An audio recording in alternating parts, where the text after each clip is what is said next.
Thank you. So good evening on this lovely September, somewhat ready to storm evening. I've met many of you. I'm Joyce Tomaselli from Cornell Cooperative Extension, Dutchess County, and I'm responsible for the Master Gardener Volunteer Program and the programs we have throughout the county, including this with Speakers Bureau. And the topic tonight with home composting was one of the first ones that I got excuse hearing me. about. No, it's Power of Purple tonight. Power of Purple. Well, then I'm not going to give the story about home composting. Oh, no, It's you'll Power say of that for Purple. next month. Okay. Power Yeah. of Purple is all Chris, and I would like you to realize that Master Gardener Volunteer Chris Ferrero is wearing purple. With that, Chris, I sent it over to you. All the introduction I need. Hello, I'm seeing familiar faces. Hello to the small group tonight. And thank you, Amanda and East Fishkill Library, for hosting us again.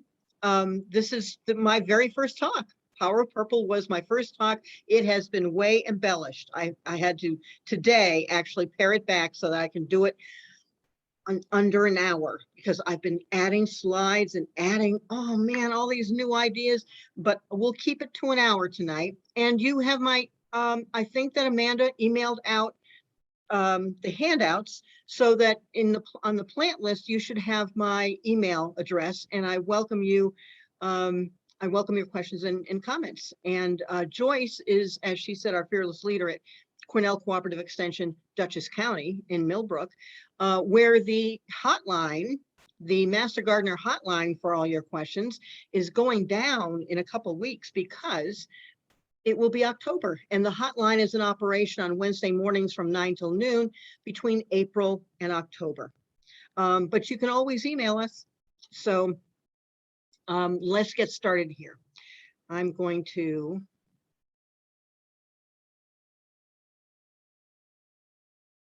there we go. Now, I'm going to start the Power of Purple.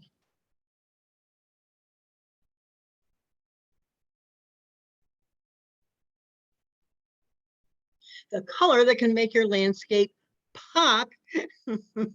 This is my first presentation, because when you complete your training for the Master Gardener program, you give a presentation. It's a short presentation. This has been way lengthened since then, but this was a presentation I gave as my senior thesis, if you will. It's a subject that's been dear to me for a long time, and I'm so glad that East Fishkill requested it. So we're talking about shades of purple, but the word purple doesn't really describe the palette of deep purples of most value in the garden. So the industry, the gardening industry, uses words like violet, burgundy, maroon, mahogany, and ebony, chocolate and blackberry, and yes, even the word black. That's what we're talking about tonight. And we're going to talk about applications for purple as landscape choices, meaning the big shrubs and trees, the woodies, in ornamental beds and borders of perennials and annuals, and in container plantings. But let's start with something that if you ever took an art course, you're familiar with. This is the color wheel. It was invented by Isaac Newton in 1666 to show the relationships of colors on the spectrum. It's used by artists and designers to build color combinations that please the eye. Opposite positions are called complementary, and they're used for high contrast and impact. When they're used together, complementary colors appear brighter and more prominent. And you can see the purples. Let me get there we go, my cursor up there. You can see the purples are opposite the yellows and greens of your typical garden foliage, for example. We'll talk more about that.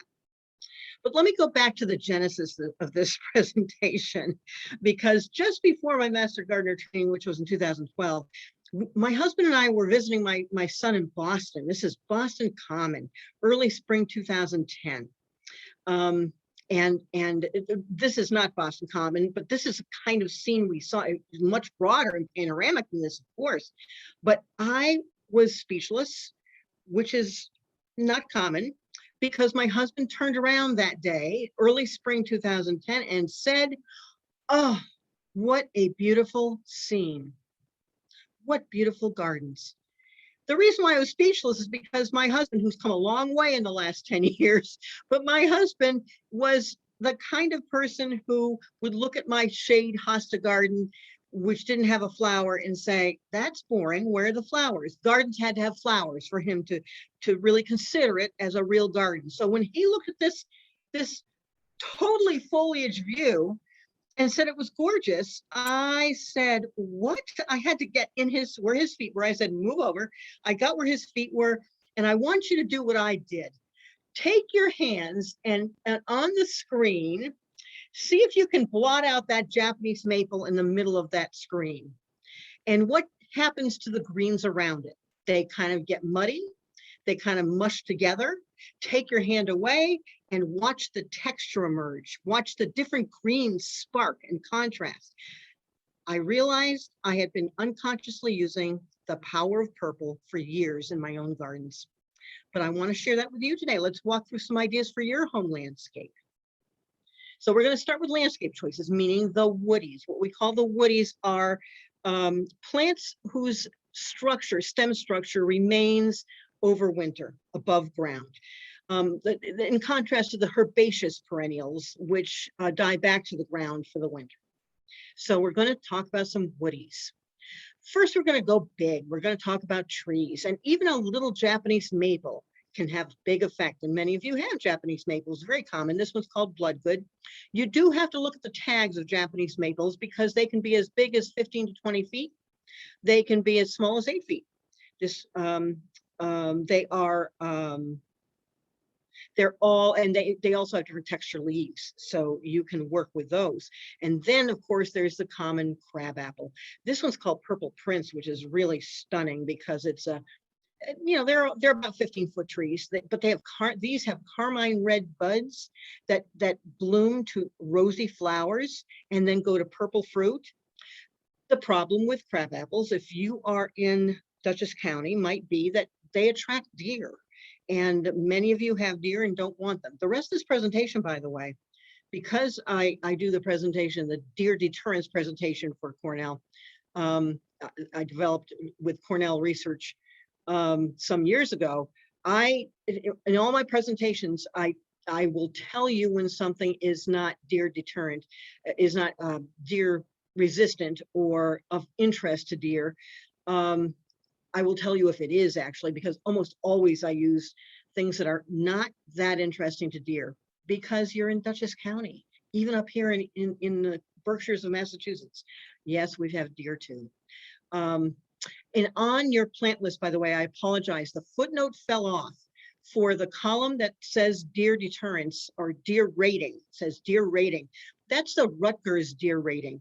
And Rutgers is the Cornell, if you will, of New Jersey. The Master Gardener program in New Jersey is a Rutgers program. And if you Google Rutgers deer resistance, you will find our go-to resource for rating plants on one of 4 ratings. The A means almost never touched by deer. The D means almost always you're going to have a problem with deer.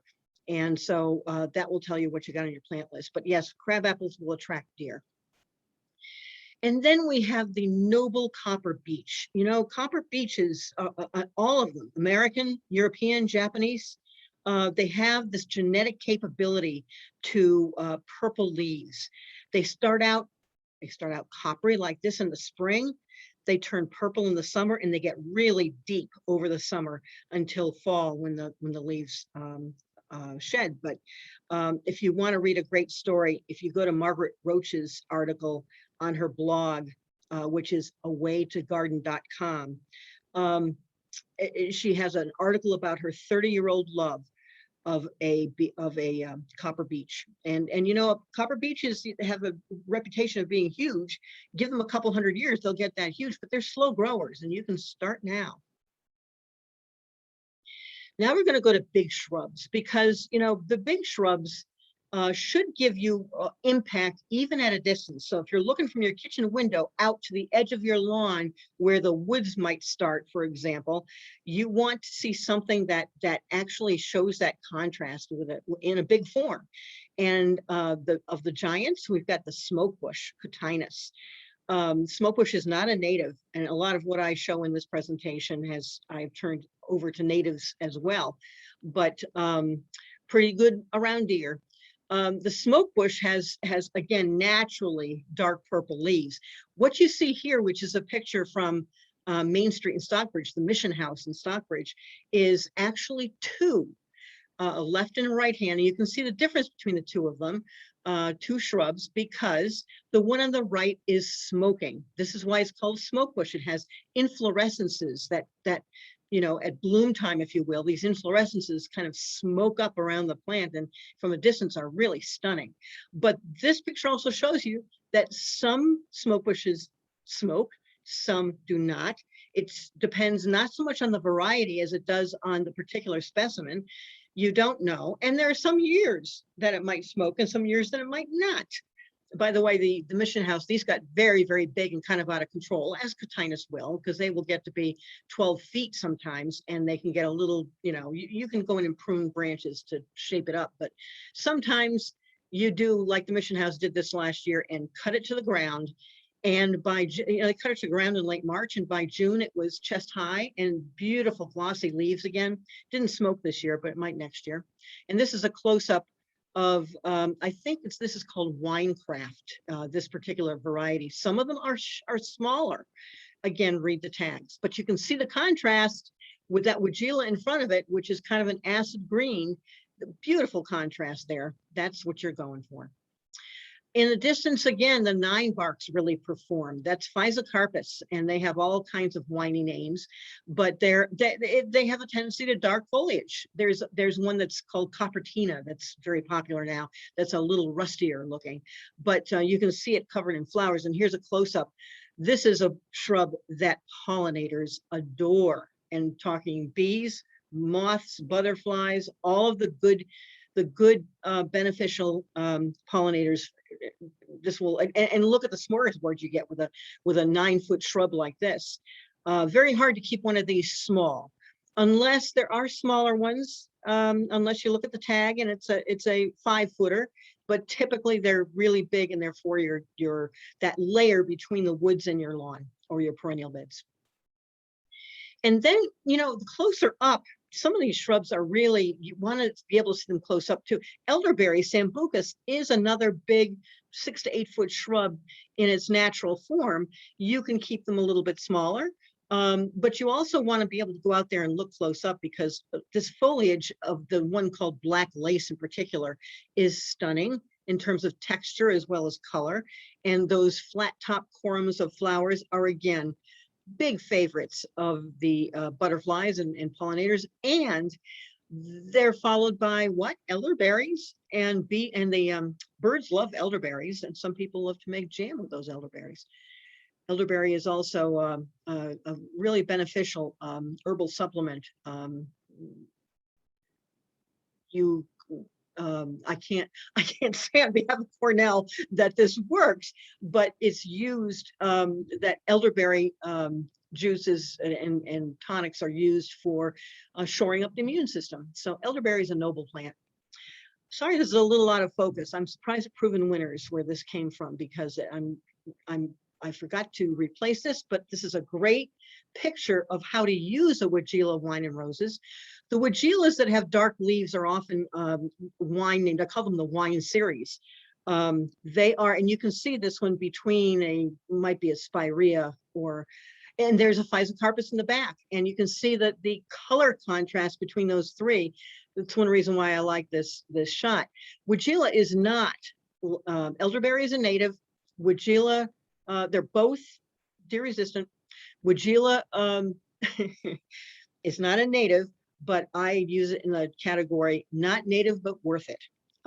They are favorites of hummingbirds, and you can see why. Look at those flowers, long bloom season, typically magenta flowers, but you can get Weigelas in all forms with white and pink, lighter pink.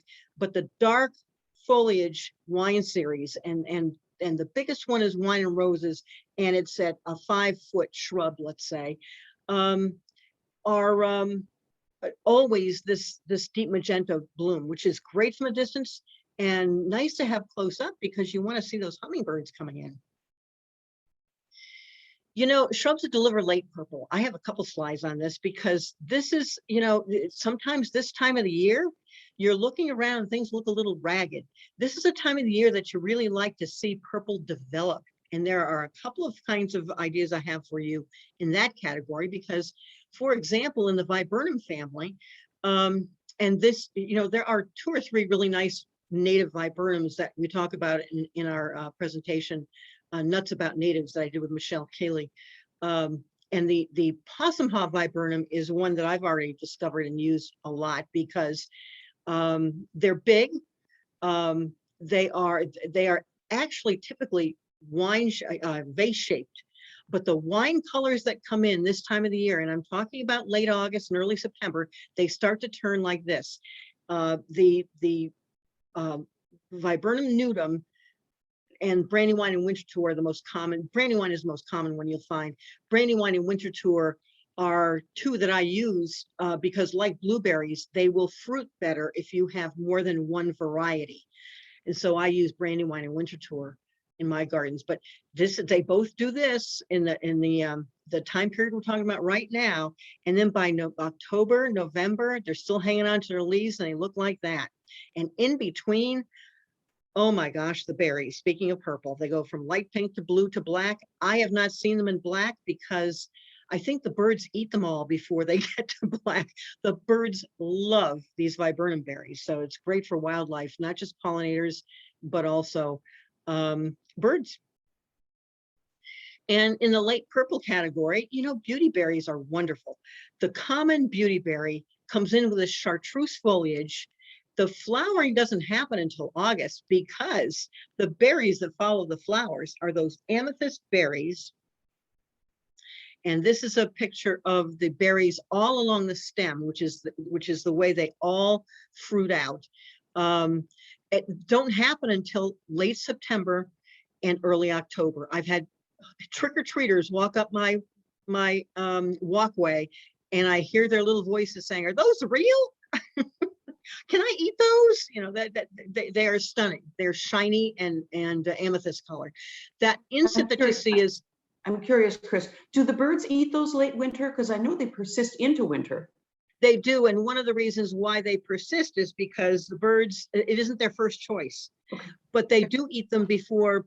I had across the walk a Coosa dogwood, and those bready red fruits, those the birds eat very last. They won't eat them. The deer don't even touch those fruits because that's not a native, and the fruit's really not interesting to them.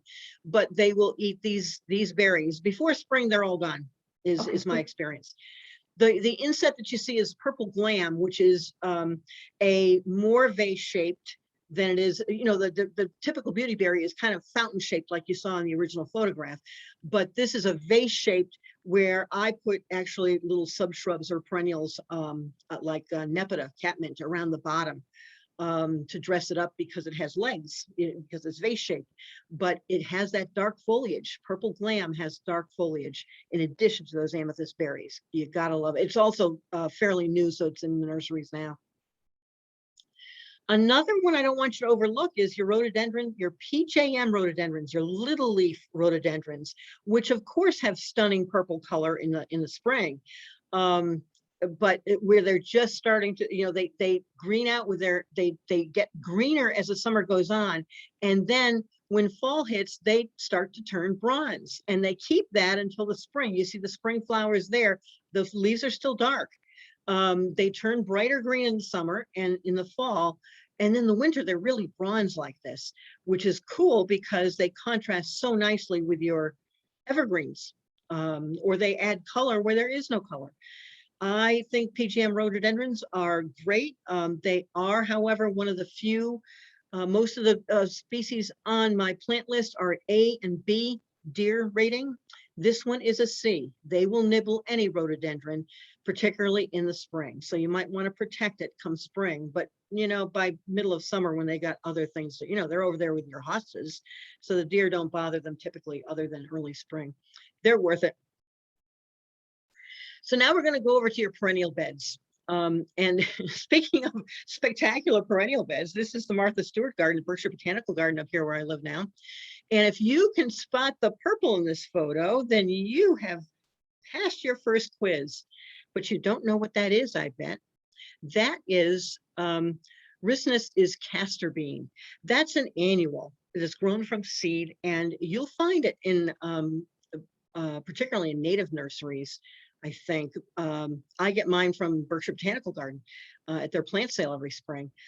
They're very hard to grow from seed, but I will tell you, they get big, nice, big, dark palmate leaves, and they get bigger and bigger. And then right now, they're going to start to put up their seed heads, which are bright red.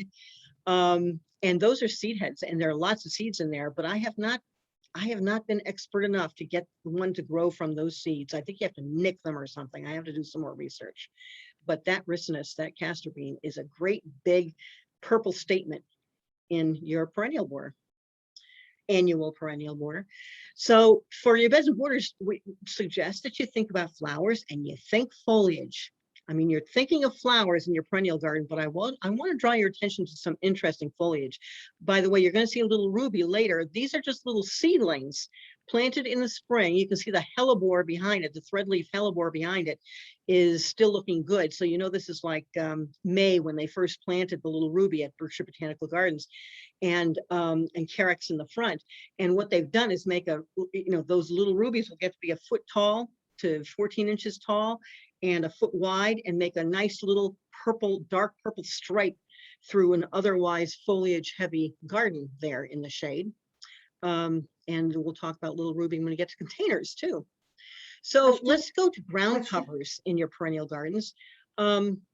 Hopefully your bugleweed, and especially the darker foliage ones, because they're so hybridized, they are a little less vigorous, and hopefully they won't be crawling into your lawn. My husband hates the bugleweed crawling through the lawn. I love it. I mow around it in May, and then at the end of May, when the flowers are gone, I mow the whole thing. But I think bugleweed crawling out of your garden into the lawn is fine. You may not agree, but black scallop look at that basal foliage, is shiny. There's also chocolate chip, which is a tinier leaf, and not as vigorous even as black scallop. So you have to kind of nurture and give it plenty of water when you first put it in, but they're worth it.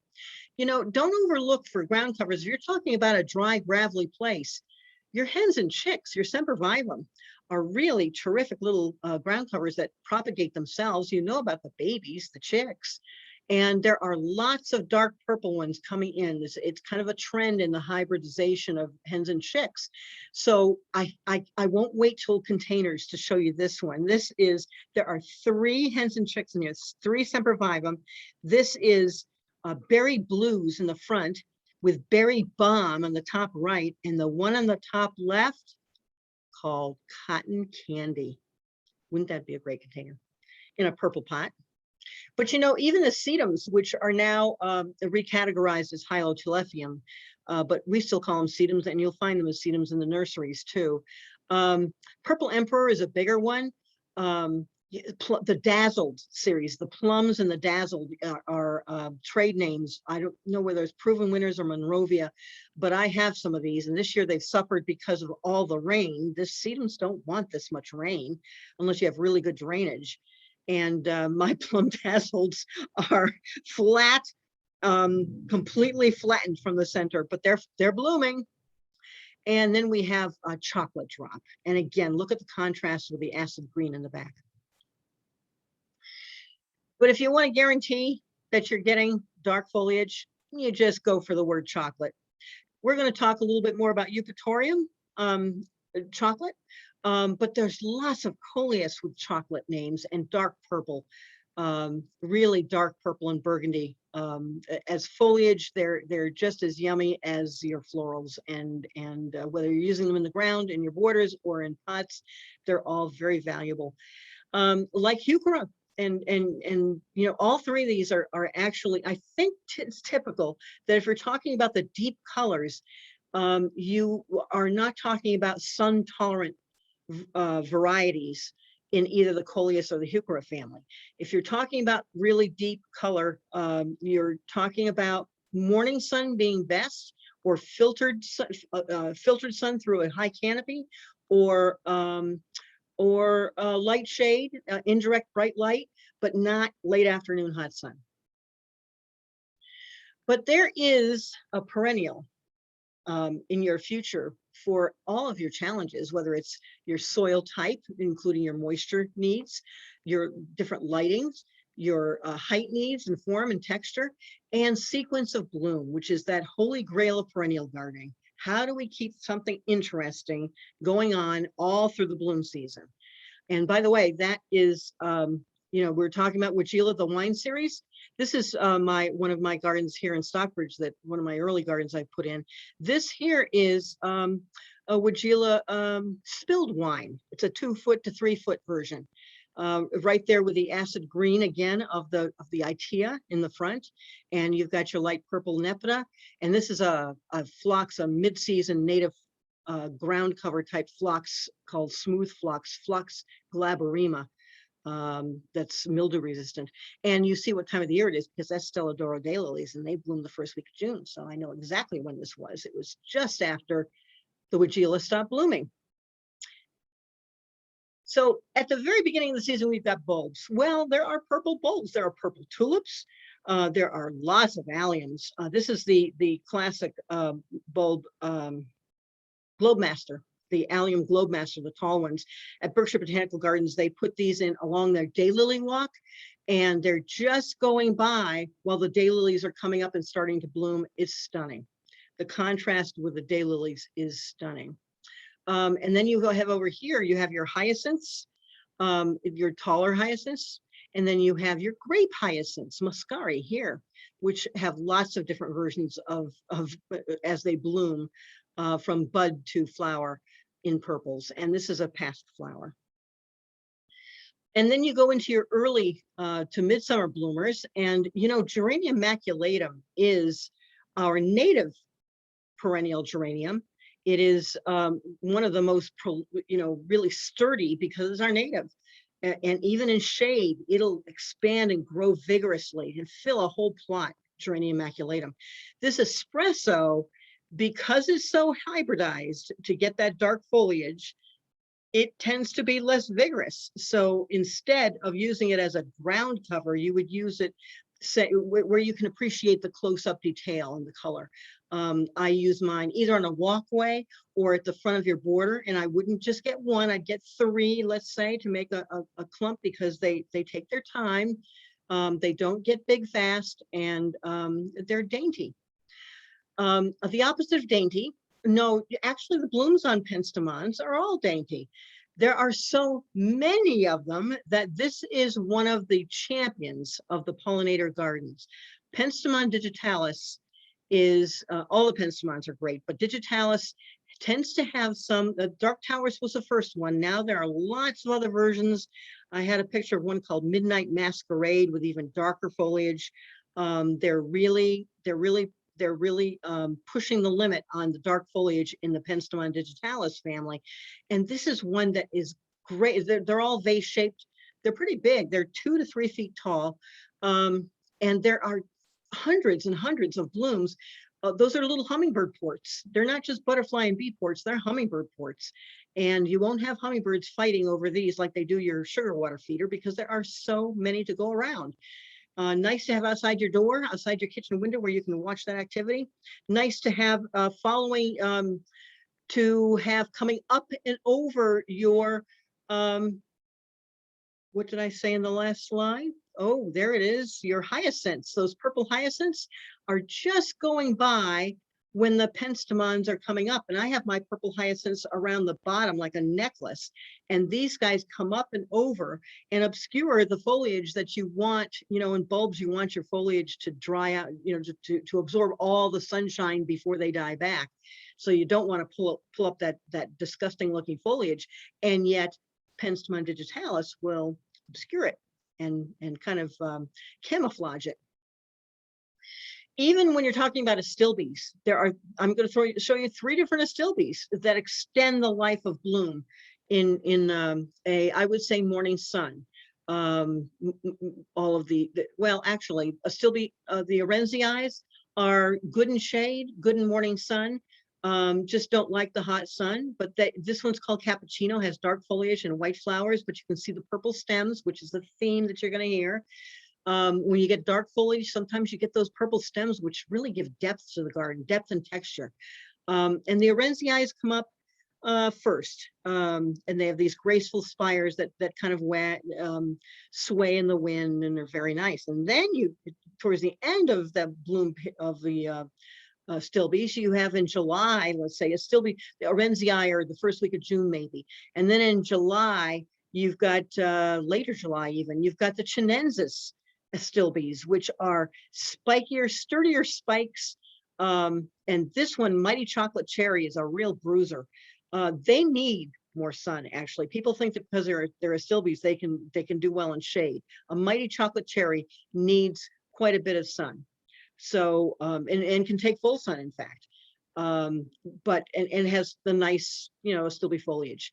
And then in between, I have this chocolate shogun, is really deep and dark. It's not typical of stilbe foliage, and it's not a typical of stilbe flower, because that's a draper you're looking at there. Those plumes actually drape, they don't stand up. So try any number of astilbes that are turning to dark foliage. And then you get to late season and you still got some great dark foliage champs. You've got Simiusifica, which has now been recategorized to the species Actea. But still in the nursery, you will sometimes find the word Simiusifica instead of Actea. But brunette and there's one called Chocolate. There's one called Hillside Black Beauty. There are lots of dark versions of this, of what started with brunette. There are lots more hybrids now coming out. And the really nice thing is that the foliage looks great from the beginning of the season, comes up early, looks fabulous. And then right now, and I'm talking about the last 2 weeks, up come these spires. And the best part is not just how fabulous they look, but the fragrance is really pungent. It is, some people call it grape jam. It's very intensely fruity, and really, really attractive to pollinators. And then you also have Eupatorium rugosum chocolate. Eupatorium chocolate is a cousin of Joe Pyeweed, but it's smaller. It's tops out at maybe 2.5 feet. It's vase-shaped, dark leaves, dark stems, and beautiful flowers that are just coming in again the last 2 weeks. Corums, and they have, you can see the buds come in kind of burgundy, and they open to a frothy white. It's a great shade plant. All three of these are shade, morning sun, high canopy, filtered light. Ligularia dentata, if you have Ligularia rocket in your past, you're looking at a very different plant. This is Ligularia dentata, which has, again, they come out early in the season with these big, dark, leathery leaves, sometimes purpley black bottoms. Really nice stems, but you don't see the stems at first. You just see this nice foliage. And then in August, all of a sudden, the bonus, you get these great contrasty flowers late in August for another life for this plant. But it's great just as without the flowers. It's great among hostas. It's a great contrast plant for hostas. And what I like to do in the shade garden is dress all of these with a necklace of Japanese painted ferns, because Japanese painted ferns don't just light up the shade garden. They have along their, various varieties, but they share having purple contrast, and you see it more when you place them around foliage that is dark, like on these three plants. So use your Japanese painted ferns in combination with these guys, and you get a really nice shade show late in the season. And now we go to containers, and this is a container. This is an old shot, but I'll tell you that this planter looks exactly the same this year as it does in this picture on our lake house under my dock, that heliotrope that you see in the front here, this heliotrope can be difficult to keep going whether in a bed or a container, but certainly in a container, because it needs constant moisture. Well, this year it had constant moisture now, didn't it? I just had to keep some slow release granular fertilizer in this pot to keep things going, but the heliotrope loved it. The alyssum always loves this companion planting. And the petunias, I just want to tell you one word about petunias. Purple contrast in every bloom. You can get purple contrast by getting the black petunias, or you can get the contrast by these little star shapes or speckles, or any number of ways that they're hybridizing petunias to have the purple and white, and sometimes magenta and white appear in the same flower. And that gives you a lot of bang for your buck. But you know, in containers, you're looking for thrillers, spillers, and fillers, and that's how I'm going to present some of these ideas. Purple lends balance to a pot or a grouping of pots of annuals, whether they're thrillers, spillers, or fillers. And so in the thriller category, this is where your eye goes first. Your eye, the thriller means that your eye starts there. You need to give your eye a place to start in a combination planting. And so, for example, you've got the tall spikiness of cordyline, which is really deep purple, or even some of the dracaenas now that you buy, or the grasses that you can buy are dark purple too. So that's one idea. I will tell you that you've got East Fishkill Library has my Bunkers for Begonias program coming up, and I'll tell you the story of this Bonito Chiba, which has a little history to it, but I still have this, and this is probably now 15 years old, the mother plant. And it was a great, just like the Japanese painted fern, it has the contrast within the leaves of this cane begonia. And then we have one of my favorites, Plectranthus monolavender. One of my favorites because it is starting to flower now. It starts in September and it goes through the time that you have to take it in, because it's an annual. You have to take it in November. By November, it'll withstand a frost or two, but it comes in and it still blooms into, I have had it fight with my Christmas decorations. But they're lilac-like blooms, but the foliage you can see here is not just dark green. The undersides are dark purple of this Plectranthus. A lot of the Plectranthus does have dark purple undersides, and it's a great plant before it blooms. But when it blooms, it's spectacular. So into the spiller category, one of my favorite coleus, in fact, probably my favorite, is lava rose. There are versions of this. If you can't find lava rose, when you see this many colors in every leaf of a coleus, it's working hard, and you got to respect that. I love the dark purple in there in contrast. Tradescantia purpurea is another draper. It will actually give you some height before it starts to grow out and spill over, and then late in the season, it will give you this kind of little pink flower. So Tradescantia purpurea is kind of a meaty version, kind of like sedums. It gives you a little meatier leaf. And Chris, then, Chris, yeah, is that the one that's the annual Tradescantia? yes, these are all annuals. Yes. Oh, I'm sorry. Okay, because some people don't like the perennial Tradescantia.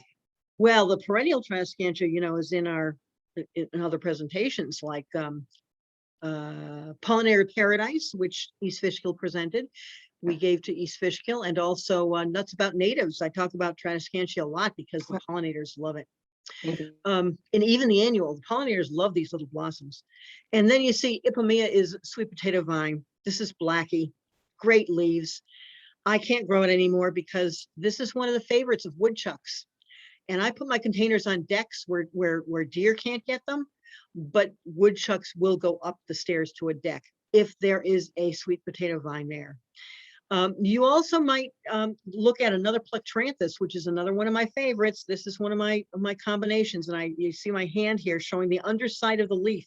Plectranthus emerald lace, which is most like the original Plectranthus was Swedish ivy, the house plant of the 1970s. This is a lot like it, except it has a really frostier, more robust leaves, and it flowers like purple flowers, like Mona lavender, but more dainty, and you wouldn't see it from far away. But the undersides and the stems being that dark purple gives lots of depth. The pictures don't do it justice when a plant has dark purple leaf undersides and stems, because it's in real life that you really see the dimension, the 3 dimensions come to life. So in the filler category, we also have Alternanthera Little Ruby, another one that I take cuttings of every fall and winter over, just in case I can't find it in the spring. It's a great little, Alternanthera also has like Purple Night, which is almost shrub-like in proportions. It's an annual that starts out small, and by July, it's 3 feet tall and wide. Not good for containers, but Little Ruby is the container version with a nice dark, love sun, and doesn't need a lot of water. Very well behaved, and will just burgeon. Up there you see it with a Rex begonia. It looks really great in cream colored pots. And to bring back that combination that I showed in the last slide, I use as a filler Ageratum artist purple, little floss flowers. They're typically blue, but they're also rose and purple versions, and they fill up and contrast nicely with this kind of foliage. Also, I don't know what I would do without my oxalis purple charm. This oxalis, by the way, I don't buy anymore, because oxalis grow from little corms. And by the end of the season, there are so many little corms that your oxalis, if you've got a combination pot you're going to drag back out of the basement and put back out again, you may have only oxalis in that pot because the corms multiply. Instead, what I do now is I empty the pots, take the corms and put them in a pot by themselves with some peat moss, and then in the spring I plant lots of little pots of ageratum. Of oxalis, because that way you don't have to buy it, and it's easy to store over winter, and it comes back like gangbusters. And by this time of the season, by the way, if any of your pots are looking raggedy and you want to pull your petunias because they've run out of steam, you can put an ornamental kale like Crane Red, which have the nice purpley tinges. But this slide has to do with the fact that you don't have to combine your thriller, spiller, and filler in one pot. You can, if they get big enough, like I say, this oxalis actually that you see here in the front ran the Benechichiba begonia out of town. I thought I lost it because this oxalis took over the entire pot before I started saving corms instead. And you can put them in separate pots. By the way, my sister says that I'm the only person, this is on my lake house deck, I'm the only person in the world who would paint her Adirondack chairs purple to go with her purple plants. That's how committed I am to the power of purple, folks. But this is another view of one year, the collection in between the 2 Adirondack chairs. And you can see the table. You can just barely see the corner of the table up here. My husband, he gets upset with me because I have plants on the table and he wants to sit on the deck with a beer. And I say, that's what Adirondack chair arms are for, is for your beer. The table is for plants. Put your drink on the arm and let's put the plants on the table, because this is how you get your height, and lots of pots of different things going on here, including your lava rose coleus. And that begonia I told you about, oxalis. This is early in the season, because you can see how small the leaves of the Plectranthus emerald lace are. And this is, you also see my tuberous begonia hasn't even bloomed yet. So this is probably early June.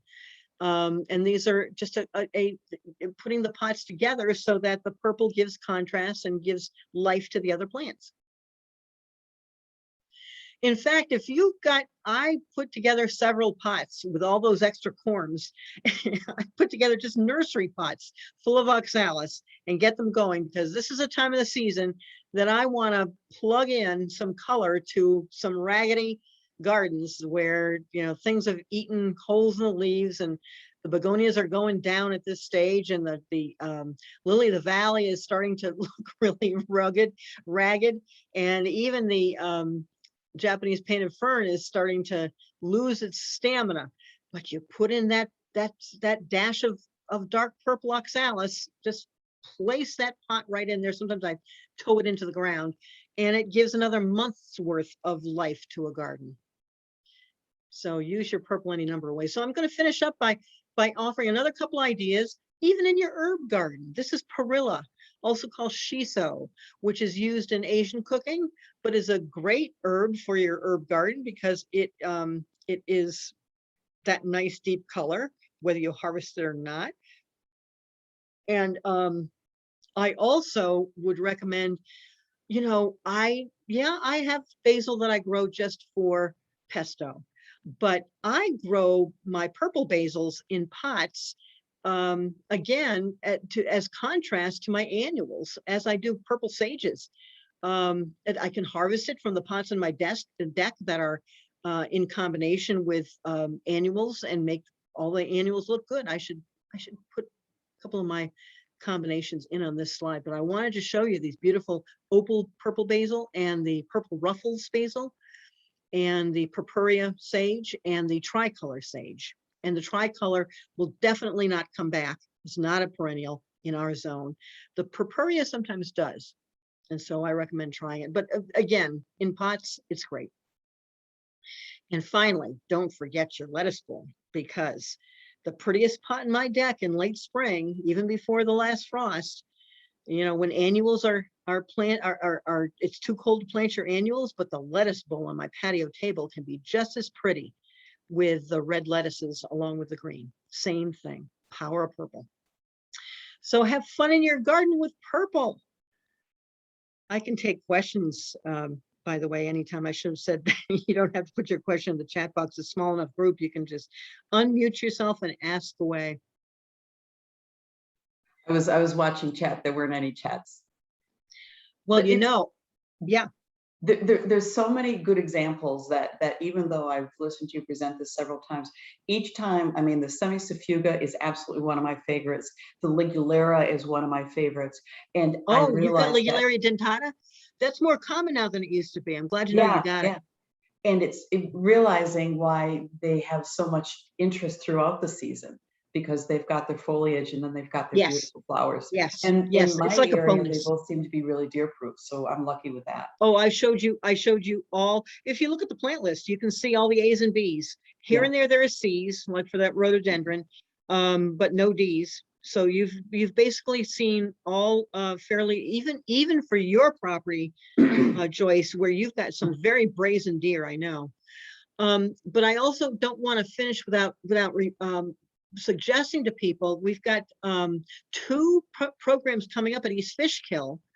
And these are the flyers, and you can ask Amanda for more information at East Fishkill. She's the programming coordinator. And the first one's coming up on October, for October is October 19th, same time on Tuesday, October 19th, is home composting.